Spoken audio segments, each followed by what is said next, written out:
Bonjour et bienvenue dans les raccourcis de Photoshop. Alors bon, dans Photoshop vous savez qu'il y a environ 3 moyens de faire la même chose. La première c'est souvent par l'interface graphique, que tout le monde connaît. Ensuite il peut y avoir des clics droits avec la souris. Et le troisième c'est souvent donc le raccourci clavier. Donc nous allons tout de suite voir que c'est la vie. Bah oui, ça va très vite.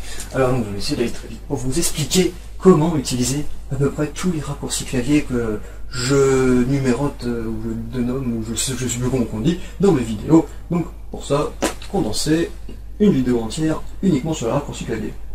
À l'attaque. Donc, petit document, mon raccourci préféré avec les couleurs unies, bien sûr. C'est ici, voyez-vous, c'est en transparence ou en opaque, donc c'est blanc, c'est opaque. Et donc vous, d'habitude, vous faites, bon allez, hop, on va le mettre en noir alors, on va le remplir de noir. Voilà, c'est tout noir, c'est tout transparent, maintenant je peux dessiner. Bien sûr, il faut que ça soit en blanc, oui. Et ensuite, quand je le déplace, qu'est-ce que c'est que ça? Ben, c'est pas transparent. Ben oui, je sais bien, donc en gros, qu'est-ce qu'il en est, c'est pas ça qu'il faut faire. Ah, mais comment il faut faire? Ben c'est super ça. Hop, couleur I, on le fout en rouge, hop, on clique dessus, hop, CTRL-I, parce que ben, c'est le négatif. Voilà, c'est marqué négatif. Ensuite, quand tu es dessus, non, pas de problème, tu peux colorier, et quand tu déplaces, il n'y a plus de problème. Oui, le CTRL-I, ça fait vraiment du blanc, enfin ça inverse vraiment tout. Donc ça, impeccable. Ensuite, il y a le CTRL-J, vous pouvez connaître, pour dupliquer le calque. Ensuite, CTRL-T, on peut faire un clic droit pour mettre en horizontal ou vertical comme vous voulez. On va faire appliquer, hop, on va le déplacer comme ça. On sélectionne les deux, CTRL-E, très bien, très utile, le petit CTRL-E. Ensuite, un petit CTRL Shift, Alt et E, si on veut avoir uniquement voilà, tout sur un seul calque. Voilà, c'est tous les calques visibles qui sont comme ça. Donc ça c'est assez cool ça. Si j'ai envie de supprimer, je clique sur le bouton supprimer. Que le monde le peuple. Donc on va revenir sur la manière de dessiner. Donc il y en a qui font un clic droit pour changer la brosse. Donc moi c'est ce que je fais. Et d'autres, point Alt, reste appuyé sur le bouton droit de la souris, peuvent donc vers la droite grossir, vers la gauche rétrécir, vers le haut doucir, et vers le bas durcir.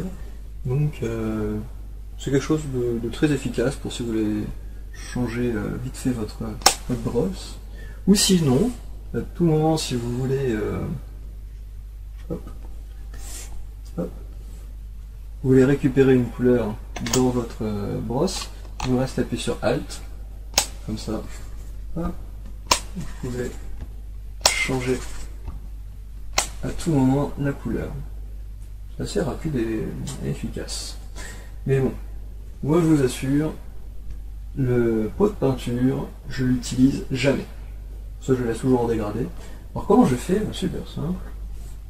Je fais une sélection. Et j'ai envie qu'ici ça soit par exemple ce cyan.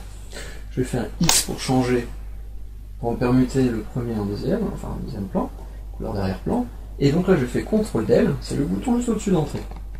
Hop, et ça remplit. Plus besoin de pot de peinture. Je fais un CTRL D pour désélectionner. Ça c'est ce que je vous ai dit, c'est assez rapide. Hop, on peut faire un support plus rapide. Le dépendre à lire. Aussi les raccourcis pour les zooms. On va revenir en arrière. Alors, par exemple, moi c'est CTRL plus pour zoomer, CTRL moins pour dézoomer. Il y en a qui vont faire CTRL espace, comme ça ils ont tout de suite la loupe.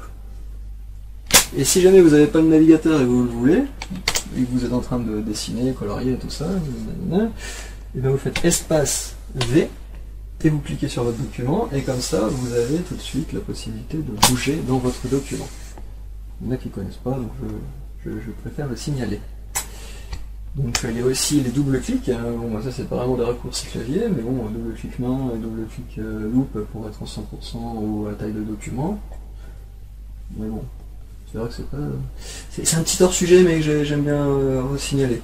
C'est un petit peu comme si j'étais en train de vous dire à quoi sert le cul dans la vie, hein?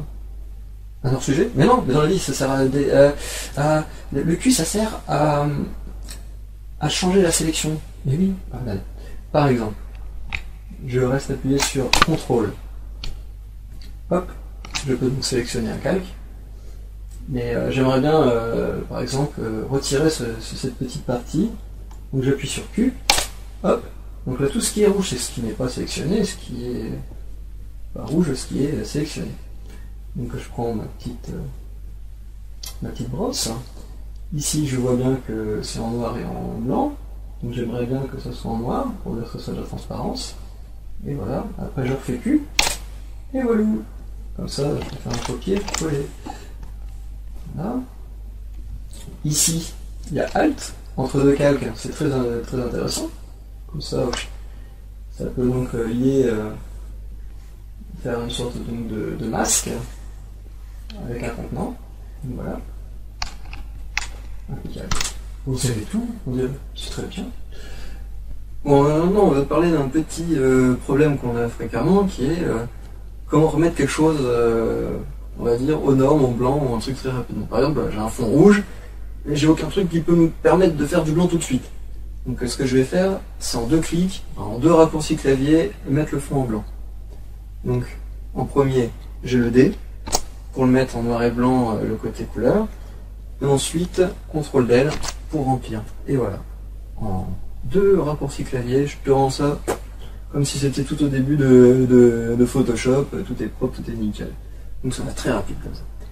Il y a aussi, par exemple, si tu as envie de changer la size de l'image, Alt GRC. Par exemple, on peut le changer en 1000. Voilà. Hop. Ou sinon, il y a Alt GRI. Si jamais tu as envie de changer la taille carrément de l'écran. Donc au style, donc je préfère plutôt en largeur 500 parce qu'on m'a demandé. Voilà. Ou donc il y a tous les autres raccourcis, style CTRL L pour avoir les niveaux, ou sinon CTRL B pour avoir le balance des couleurs.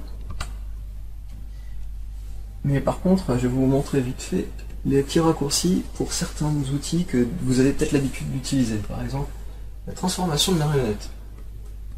Si jamais vous êtes content de votre truc et puis vous faites « Ah, ça serait bien que ça puisse être autrement, là, ça puisse être orienté. » Si vous restez appuyé sur Alt, vous avez la possibilité aussi de tournoyer vos outils. Donc il y a ça qui est vraiment important.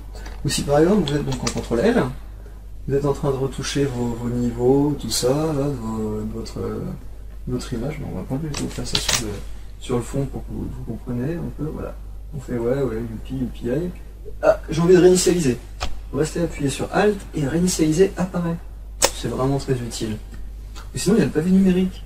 Si jamais vous avez voulu changer l'opacité de votre calque. Donc par exemple, le 0 c'est 100, le 0 c'est 0, 0,5 c'est 5, donc 5,50, 5,55. Très rapide. Efficace, ça peut être aussi pour l'opacité de la brosse, de la gomme, ça peut être très rapide comme ça. Eh bien j'espère que ce tuto vous a beaucoup plu, et que vous avez peut-être appris quelque chose, ou au contraire ça vous motive à sauter, bondir sur Photoshop pour créer. Alors je vous dis bonne continuation, et sur d'autres tutos.